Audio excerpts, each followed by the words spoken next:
Manejaba a casa para decirle a mi hijo que había heredado $850,000 y una granja de 500 acres. Antes de llegar a la puerta, los escuché a él y a su esposa planeando tranquilamente mi asilo de ancianos, mi muerte y mi casa. Así que entré sonriendo, con la carpeta todavía en la mano. Iba flotando de felicidad, manejando a casa desde la oficina del abogado, con la radio baja, la luz de la tarde cayendo justo sobre el tablero, todo en ese momento sintiéndose, por una vez, completamente sencillo. Señorita Eleanor, había dicho él, deslizando una carpeta gruesa sobre su escritorio, sus lentes de lectura atrapando la luz de la tarde. Su hermano le dejó todo: la granja, la casa de campo y $850,000. A los 68 años, después de toda una vida rompiéndome el lomo por los demás, la salvación finalmente había llegado, de forma inesperada, entregada por un hermano con quien apenas hablaba 2 veces al año durante la última década. Un hombre callado que, al parecer, había llevado mejor cuenta de lo que realmente importaba que cualquiera de nosotros se había dado cuenta. Un hombre que nunca se casó ni tuvo hijos propios, eligiendo en su lugar el trabajo lento y constante de una vida cerca de la tierra. Me estacioné frente a mi casa, sosteniendo la carpeta contra mi pecho como algo precioso. Imaginé la cara de mi hijo Mason cuando le contara, el abrazo, las lágrimas de alegría que estaba segura vendrían, como siempre había pasado cuando algo bueno finalmente le sucedía a nuestra pequeña familia de 2, en los tiempos en que las buenas noticias todavía se sentían como algo que compartíamos, en lugar de algo que se calculaba. Entonces escuché las voces a través de la ventana abierta de la cocina. «Ya no puedo más, Mason», dijo Harper, su voz nítida y afilada en el aire quieto de la tarde, llevándose fácilmente por la ventana abierta de la cocina. Fingir que me importa esa vieja. Su olor a naftalina me da náuseas. El corazón se me detuvo en el pecho, ahí mismo, en el camino frente a la casa. La carpeta de pronto tan pesada como una piedra contra mis costillas. «Lo sé, cariño», respondió Mason, con una risa seca que nunca había escuchado en 38 años de criarlo solo. Una risa que parecía pertenecer a otra persona completamente distinta. «Pero tenemos que aguantar. Es nuestra casa. Técnicamente, ella no va a vivir para siempre». Me quedé paralizada en mi propio jardín, una mano presionada plana contra la corteza rugosa del roble que planté el año que nació Mason, la carpeta todavía apretada contra mis costillas como si pudiera protegerme de alguna forma de lo que estaba escuchando. 3 años de mi vida desperdiciados, soltó Harper,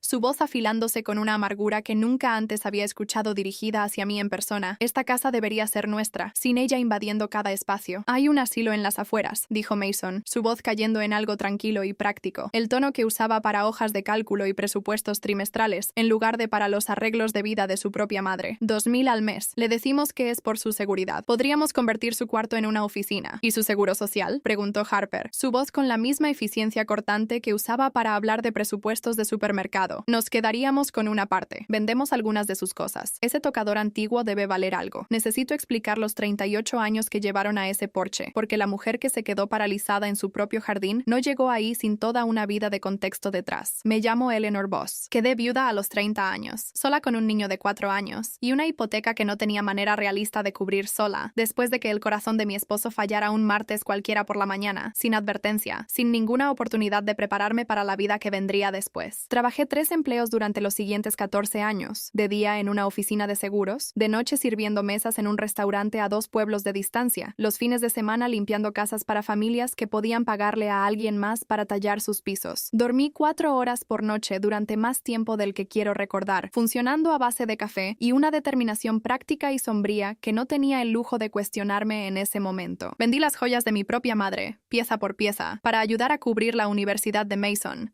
diciéndome a mí misma, cada vez que entregaba otra cajita de terciopelo sobre el mostrador de una casa de empeño, que valía la pena, que él valía la pena. Nunca me volví a casar, aunque hombres me lo pidieron, más de una vez, a lo largo de esos años. Un viudo amable, 2 casas más abajo cuando Mason tenía 12 años. Un compañero de la oficina de seguros que me llevó a cenar 2 veces antes de que dejara de devolverle las llamadas. Nunca volví a estudiar yo misma, aunque una vez soñé, en silencio, con convertirme en maestra, con estar de pie frente a un salón de clases, en lugar de detrás de un trapeador o una caja registradora. Cada dólar, cada hora, cada gramo de ambición que tuve alguna vez, lo vertí todo en ese muchacho hasta que no quedó nada de mi propia vida de qué hablar, sin ambiciones propias, sin futuro propio, solo el futuro de Mason, en el cual siempre asumí, tontamente, que había también algo de espacio para mí. Mason se casó con Harper 3 años antes de esa noche en el porche. Me mudé con ellos poco después, a insistencia de ambos, cuando mi cadera empezó a darme problemas y vivir sola ya no se sentía del todo seguro, empacando la pequeña casa rentada que había llamado hogar durante una década, en cajas que en ese momento se sentían como el inicio de algo cálido, en lugar del inicio de otra cosa completamente distinta. Recuerdo lo genuinamente agradecida que me sentí en ese momento. Lo conmovida que estaba por lo que creía era su preocupación por mí, ayudando a cargar cajas en la camioneta de Mason y agradeciéndoles a ambos más veces de las probablemente necesarias. Me dije a mí misma que era un arreglo temporal que simplemente se había vuelto permanente, la evolución natural de una madre ayudando a su hijo y a su nuera con los gastos del hogar mientras ellos, a su vez, vigilaban a una mujer que envejecía bajo su techo. Había notado pequeñas cosas a lo largo de esos 3 años, que fui excusando en silencio, una por una. La forma en que la voz de Harper se volvía delgada y tensa cada vez que me ofrecía a ayudar con la cena, como si mi presencia en su cocina fuera una intrusión en lugar de un ofrecimiento. La forma en que Mason había dejado de preguntarme directamente, en algún momento del segundo año, cómo me había ido en el día, las conversaciones reduciéndose gradualmente a logística, si había tomado mi medicamento, si había llegado el correo, nada que requiriera que realmente me mirara mientras yo respondía. Me dije a mí misma que no era nada. Cada hogar tiene fricciones, cada arreglo multigeneracional requiere ajustes, y no quería ser la madre que le encontraba demasiado significado al cansancio ordinario. Estaba equivocada sobre casi todo eso. Entendí exactamente cuán equivocada, parada, paralizada, en ese porche, con una carpeta que valía $850,000 apretada contra mi pecho, escuchando a mi propio hijo discutir la forma más eficiente de deshacerse de mí. El problema es convencerla, dijo Harper por la ventana, su tono cambiando hacia algo más clínico. Es terca. Por eso somos estratégicos, dijo Mason, su voz llevando la misma paciencia medida que una vez usó para explicarme un proyecto de trabajo en la mesa de la cocina. Le señalamos sus lapsos de memoria, la hacemos dudar de sí misma. Una vez que esté suficientemente insegura, el asilo se vuelve la única opción lógica. Manipulación psicológica. Mi propio hijo, discutiéndolo con el mismo tono plano y práctico que podría usar planeando una remodelación de la casa, sopesando plazos y logística como si el tema fuera tabla roca en lugar de la mente de su propia madre. ¿Y si se resiste? Un largo silencio se extendió a través de la ventana, más largo que cualquier silencio que hubiera soportado antes, tan largo que casi me convencí de que la conversación simplemente había terminado, de que podía entrar ahora y fingir que nada de eso había pasado. Entonces esperamos, dijo Mason finalmente. La naturaleza sigue su curso. Si se enfermara gravemente, no vamos a gastar una fortuna en tratamientos. Ya vivió sus años. Tuve que apoyarme contra la columna del porche para no derrumbarme por completo, las rodillas genuinamente amenazando con fallarme, la madera rugosa y familiar bajo mi palma, la misma columna contra la que apoyé una escalera cada otoño durante 15 años para limpiar yo misma las canaletas antes de que mi cadera lo hiciera imposible. Pensé, en ese momento exacto, en cada lapso de memoria que realmente había tenido en el último año, perder mis lentes de lectura 2 veces, olvidar una cita con el médico una vez, el olvido ordinario y sin importancia de una mujer en sus últimos 60 años, y entendí, con una claridad fría y enfermiza, que Mason y Harper habían estado catalogando en silencio cada uno de esos momentos, construyendo un caso contra mi propia mente desde mucho antes de esa noche, archivando cada pequeño desliz como evidencia, en un juicio en el que no sabía que ya estaba de pie. Me dije, parada ahí, que no podía haber escuchado lo que acababa de escuchar, que el duelo y la conmoción por la muerte de mi hermano habían de alguna forma revuelto las palabras que llegaban por esa ventana en algo peor de lo que realmente eran. Dejé que ese pensamiento se sostuviera exactamente el tiempo que le tomó a Harper hablar de nuevo. Escuché sobre la lectura del testamento hoy, dijo Harper, su voz llevando esa misma curiosidad ensayada que una vez usó para preguntarme sobre mis propias citas médicas. ¿Cuánto dejó realmente el viejo? 80,000, tal vez, dijo Mason. El abogado no quiso decir cifras exactas por teléfono. No importa mucho de cualquier forma. Lo que sea, eventualmente va a ir a cubrir los costos del asilo. Prácticamente se paga solo. Me quedé ahí con la cifra real, $850,000, más una granja en funcionamiento, presionada contra mi pecho en esa carpeta, escuchando a mi propio hijo planear casualmente absorber una fracción de lo que asumía que yo había heredado, hacia la misma instalación en la que pensaba abandonarme, haciendo las cuentas él mismo, en voz alta, sobre una vida que ya había decidido reducir a una línea de gasto mensual. Me dije, una vez más, desesperadamente, que debía entrar en ese momento,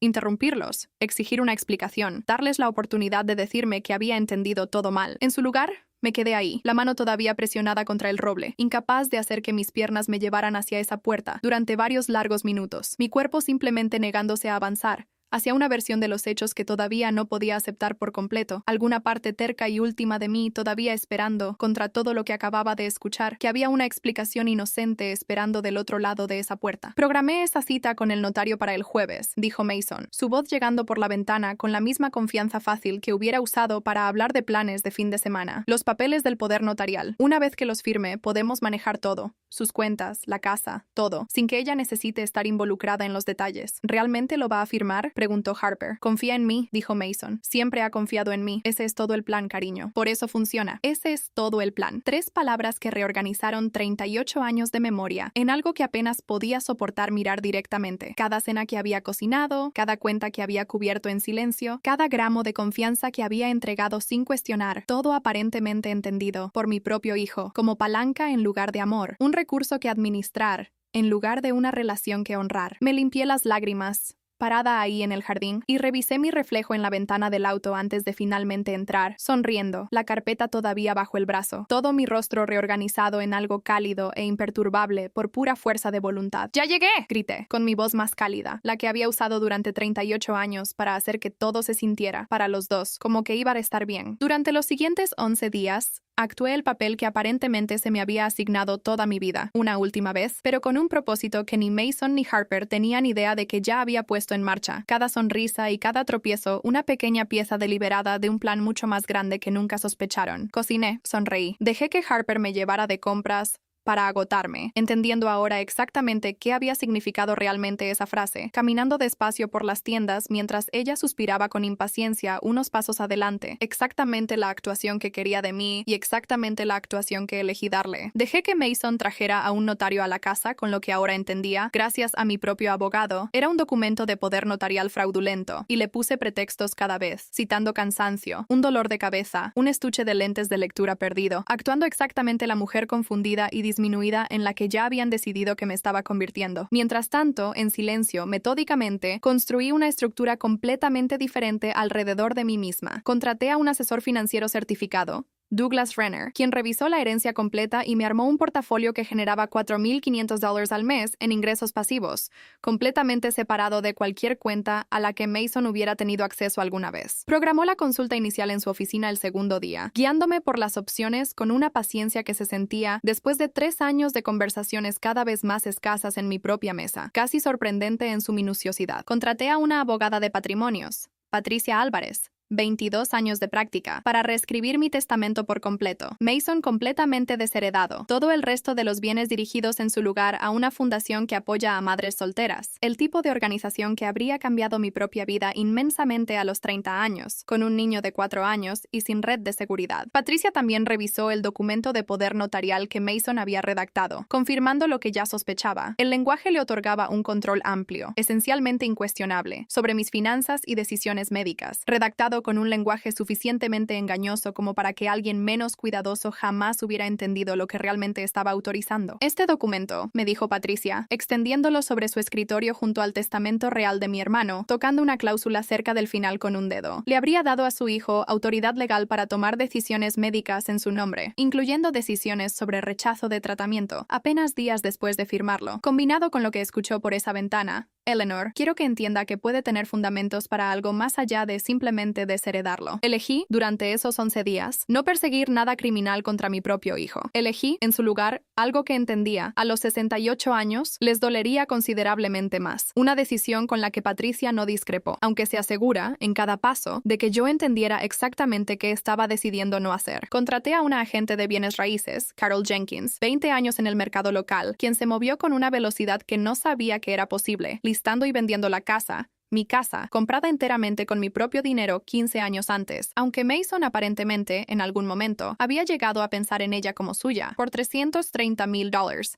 Cerrando el trato en 10 días exactos. Carol nunca preguntó por qué necesitaba que la venta se moviera tan rápido, y yo nunca lo expliqué, agradecida por una profesional que entendía que cierta urgencia no requiere una historia detrás. Para el 8º día, tenía, según el cálculo cuidadoso de Patricia, 3 días restantes antes de que el cierre de la casa se volviera un registro público, descubrible por cualquiera que decidiera revisar, incluyendo a Mason, si se le ocurría buscar. Mis manos no temblaban, cocinando la cena cada noche para 2 personas que ahora entendía estaban planeando en silencio, metódicamente, mi eliminación. Lo que me mantenía despierta a las 2 a.m. no era el miedo a la confrontación, era el dolor específico y sin fondo de entender que 38 años de sacrificio habían producido, al final, a un hijo capaz de discutir mi muerte con la misma calma con la que una vez discutió su horario de la Liga Infantil de Béisbol, el mismo tono plano y práctico que usaba para listas de supermercado. estado. Ahora aplicado así un asilo sería más eficiente que verme decaer en casa. Patricia finalizó los documentos de desheredamiento el día 9, notariados y presentados esa misma tarde, su oficina permaneciendo abierta una hora extra específicamente para acomodar el plazo que le había pedido. Douglas confirmó que el portafolio de ingresos pasivos estaba completamente operativo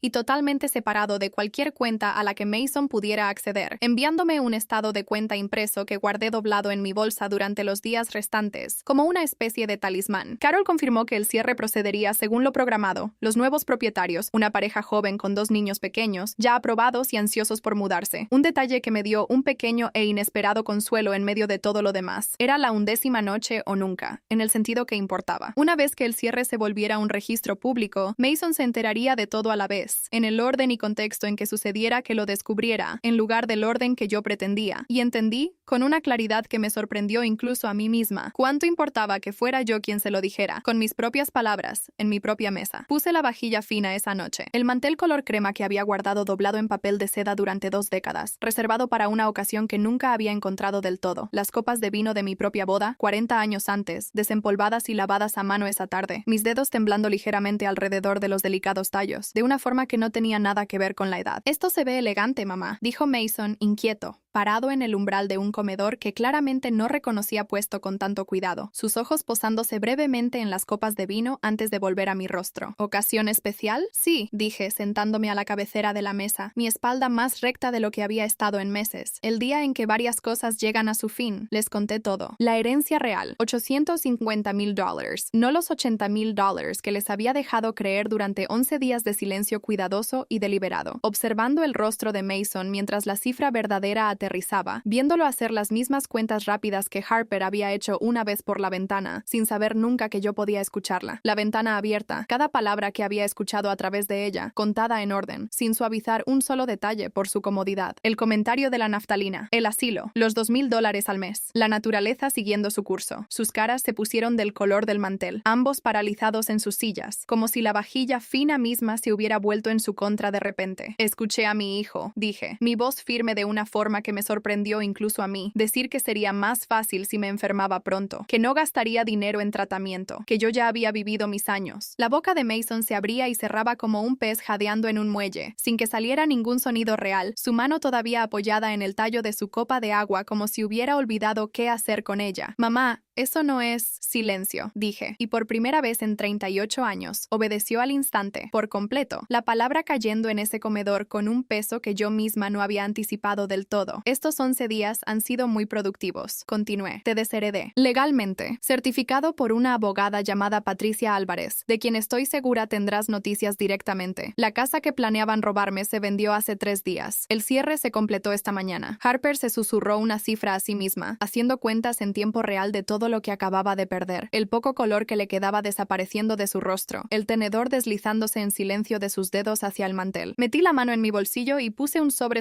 la mesa, entre las copas de vino. «Este es su aviso de desalojo», dije, mi mano firme sobre el sobre de una forma que me sorprendió incluso a mí. Después de todo, tienen 30 días. Mason impugnó el testamento antes de que terminara el mes, contratando a un abogado que, según Patricia, abandonó el caso a las 6 semanas, una vez que revisó por completo la naturaleza grabada y notariada de cada decisión que había tomado durante esos 11 días, decisiones que Patricia me había aconsejado específicamente documentar meticulosamente, precisamente en caso de que eventualmente llegara un desafío como este, marcas de tiempo y firmas alineadas con tanta claridad que su propio abogado aparentemente le dijo, según el relato de segunda mano de Patricia, que seguir adelante sería tirar dinero bueno tras dinero malo. El fraude del poder notarial nunca se volvió un asunto criminal. Elegí, al final, no presentar cargos, aunque Patricia marcó formalmente el documento ante el Colegio de Abogados del Estado, dada la aparente disposición del notario a procesarlo sin verificación adecuada, una queja que resultó en una revisión formal de la licencia de ese notario y, eventualmente, en una suspensión de la que me enteré solo de segunda mano, meses después, a través de la oficina de Patricia. Mason y Harper se mudaron dentro del plazo de los 30 días,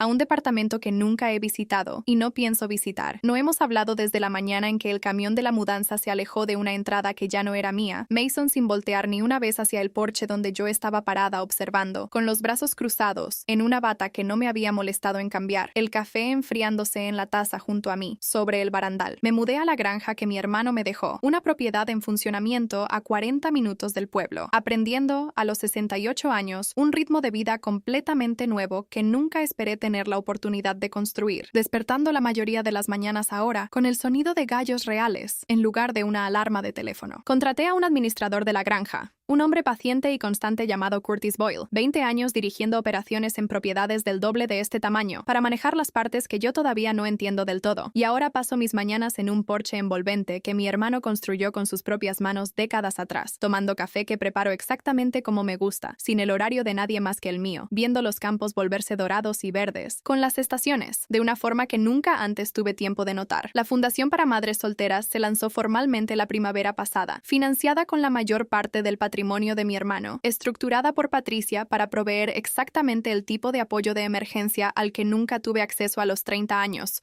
con un niño de 4 años y sin nadie a quien llamar, sin red de seguridad debajo de ninguno de los dos. Hemos ayudado, hasta el momento de escribir esto, a 11 mujeres a cubrir un depósito de seguridad, o un semestre de universidad, o una reparación de auto que de otra forma les habría costado un empleo, cada solicitud revisada personalmente por un pequeño comité en el que yo misma participo, en una sala de conferencias que todavía huele levemente a pintura fresca. Conozco a algunas de ellas yo misma, cuando puedo, sentándome frente a mujeres que me recuerdan, más de lo que esperaba, a una versión de mí misma que casi había olvidado que existió, cansada y decidida y completamente sola, de una forma que entiendo por completo.